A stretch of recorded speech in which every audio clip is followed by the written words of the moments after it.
नमस्कार, बोल अनमोल या चॅनलवर तुम्हा सर्वांचं स्वागत आहे।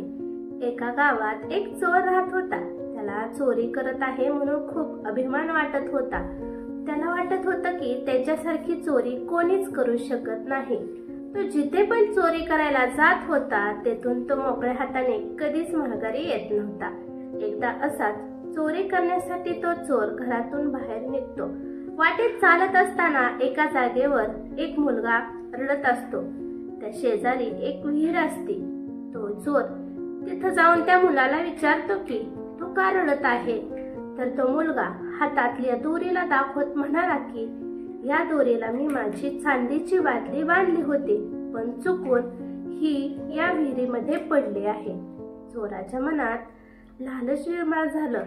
तो म्हणाला की ठीक आहे, मी तुझी बादली काढून देतो, तू रडू नकोस। चोर विचार करतो की आता मी याची बादली काढून देतो आणि मौका भेटल्यावर मी अजून एकदा याची बादली चोरतो। त्यामुळे चोर सगळे कपडे काढून त्या विहिरीमध्ये उतरतो। तो सगळीकडे बादली शोधतो, परंतु त्याला कुठेच बादली सापडत नाही। त्यामुळे थकून तो चोर वरती येतो। वरती येऊन पाहतो तर तो मुलगा गायब होता। तो त्याचे कपडे शोधतो, कपडे पण गायब। मुलगा आणि कपडे गायब यामुळे त्याला समजले की मुलगा कपडे घेऊन पळून गेला आहे। तात्पर्य, गर्वाचे घर नेहमी खाली असते। धन्यवाद।